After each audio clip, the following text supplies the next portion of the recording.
Ok, entonces continuando con la creación del CRUD de estudiante en aplicaciones universales, lo primero que vamos a hacer después de abrir el proyecto es regenerar la base. ¿Cómo lo hacíamos? Reiterando esto que hicimos la anterior clase. Archivo, abrir, archivo. Dentro de la carpeta del proyecto estaba el script. Entonces, bueno, voy a hacerlo una vez y ahí pausamos para que todos los compañeros lo completen. Lo primero que hacíamos entonces era solamente seleccionar la línea de creación de la base y ejecutar desde el play, solo del play de scripts. Ahí nos pregunta a dónde queremos conectarnos, con el punto es localhost y conectar. Queda conectado y creada la base de datos. Con eso ya nos vamos más abajo, hasta por la mitad del script, en donde dice use, debe instituto. Y desde ahí seleccionamos todo, absolutamente todo, hasta el final. Alter Database Go. ¿Ok? Y volvemos a darle ejecutar script. Comando creado satisfactoriamente. Y con eso ya tenemos la base y la tabla regeneradas. ¿Ok? Hasta que todos ya completen ese paso, voy a revisar qué teníamos en la página SAML, por ejemplo.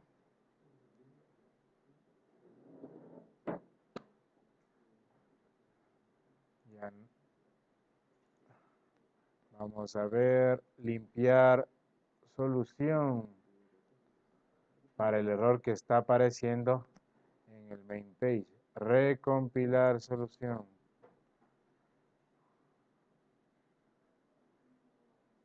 Uno incorrecto. Ah, creo que al parecer, como quedó incompleto, vamos a ver hasta dónde llegamos en la clase estudiante. Sí, quedó incompleto, ¿no? Entonces, antes de hacer una primera ejecución, vamos a completar. Hago pausa, vamos entonces. Una vez que ya regeneramos la base de datos, lo siguiente, bueno, antes de tener la recompilación, abrir y cerrar el IDE, pues puedo observar que en la clase estudiante nos faltó terminar el código. Voy a hacer un pequeño retroalimentación de lo que se hizo en la anterior clase. Una vez que creamos la clase con sus atributos y luego la página SAML con todos los controles, empezamos ya a poner el código necesario para hacer el primer insert en la base. Entonces habíamos instanciado la clase por fuera de los métodos, luego habíamos creado una variable que una los controles de fecha y hora, y habíamos creado de manera inversa el método ingresar estudiante, es decir, habíamos puesto la llamada y sus parámetros, y a partir de la llamada y sus parámetros habíamos regenerado el método o generado de manera inversa el método ingresar estudiante en la clase estudiante. Con F12 podíamos ir a el lugar donde está el método propiamente. Aquí nos da un error porque todavía no hay retorno booleano principalmente y nos falta algo de código. Entonces, ¿qué fue lo primero que hicimos? Al regenerar un método de manera inversa, los parámetros nos aparecen con valores genéricos, los cuales debemos renombrar para mejor entendimiento. Luego, en el app SAML archivo externo de configuraciones, habíamos creado nosotros la conexión que se conecta a la conexión string, la variable de conexión, que le habíamos sacado desde el explorador de servidores, haciendo una conexión y copiando su propiedad connection string. La copiamos acá directamente entre las comillas del constructor de SQL connection y recordamos que se pone una arroba o at cuando realmente tenemos ruta de red. Aquí solo tenemos punto, pero sin embargo ya nos acostumbramos a poner. Una vez que ya tenemos en public la conexión, ya podemos hacer abajo de donde están los atributos, ya en el método generado, poner la línea de código obligatoria para poder descargar todos los atributos del app-SAML.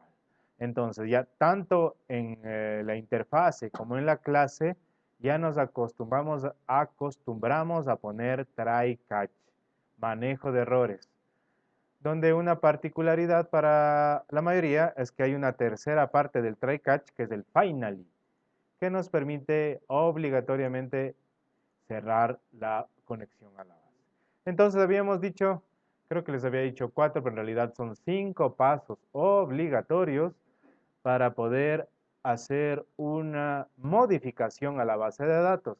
En este caso, la modificación es la inserción. Ok, empezamos entonces con el primer paso es abrir la conexión. Ya sabemos que la conexión se encuentra en el app-SAML y por eso debemos poner el heredo. Abrimos.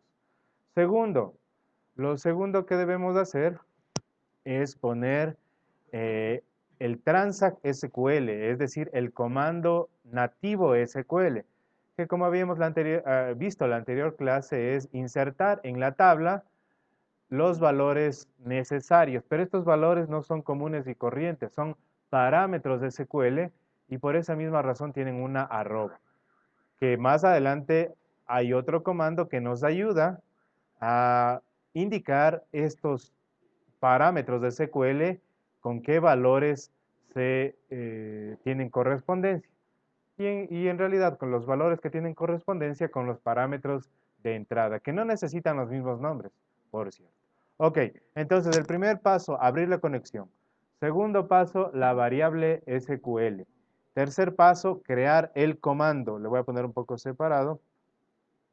El comando SQL command, ¿no? Ya nos aparece en verde porque previamente habíamos creado la variable con el SQL. Ya está, perdón. Estoy ciego, mil disculpas. Ya el SQL command ya habíamos llegado y creado. Y habíamos indicado también que los parámetros en el constructor del SQL command son la variable SQL y la conexión. Ok, mil disculpas, se me había quedado por debajo. Entonces, lo siguiente que nos toca hacer, es decir, el cuarto paso, son crear parámetros que nos indiquen estas arrobas a qué corresponden. De la siguiente manera. Le habíamos puesto perdón, CMD le habíamos puesto la variable tipo comando punto parameters, parámetros, punto add, y adentro vamos a poner justamente la correspondencia entre comillas dobles. Vamos a poner cada uno de los arrobas. Arroba ID, coma. Y aquí viene un método nuevo, SQLDBType. Debemos escribirlo igual porque fíjense que aquí nos recomienda si queremos poner la librería automáticamente en el código. Eso no es tan recomendable. Preferible ponerlo en su lugar. Entonces no hacemos caso a esta recomendación y le hacemos caso más bien a lo que nos pone el foquito al lado izquierdo. ¿Poner un using? Sí, mejor poner un using en la parte de arriba. Nos corrige lo que habíamos escrito porque ya ahí nos indica que la Q era minúscula, la L minúscula, en fin. Fíjense, SQLDBType. Nuevamente, no es recomendable poner la librería directamente copiada en el código. SQLDBType.id era del tipo int. Int, coma, tenemos que poner los espacios que habíamos puesto. Como era un int de 32, por lo general son 4 espacios, 4 bits, por así decirlo. ¿Ok? Fuera del paréntesis, punto, value, y ahí es donde relacionamos con el parámetro entrante al método. ¿Cuál es el parámetro entrante al método? Que corresponde a ID. Lo voy a poner por aquí para que se vea ID. Reiterando que este @id no debe ser el mismo nombre de @id, sin embargo algunos le ponen para no confundirse simplemente. Ok, vamos a la segunda línea, 10 minutos con 20. Bueno, una línea más y ahí hacemos el stop al video. Entonces, cmd, vamos a explicar la siguiente arroba, cmd.parameters.add. ¿Cuál es la siguiente arroba que debemos indicar? Exacto, arroba nombre, coma, SQLDBType. ¿De qué tipo es este nombre? No hay string en base, es varchar, porque este SQLDBType se refiere a la base de datos, SQLDBType. Ok, ¿cuántos espacios habíamos puesto? Creo que 50 como viene por defecto, entonces le ponemos los 50. Afuera del paréntesis pon punto value y es igual a ¿qué? Nombres, el parámetro que entra en el método. Ok, vayan copiando por favor, voy a hacer un primer stop en los videos y continúo con el siguiente. Hasta eso váyanle revisando.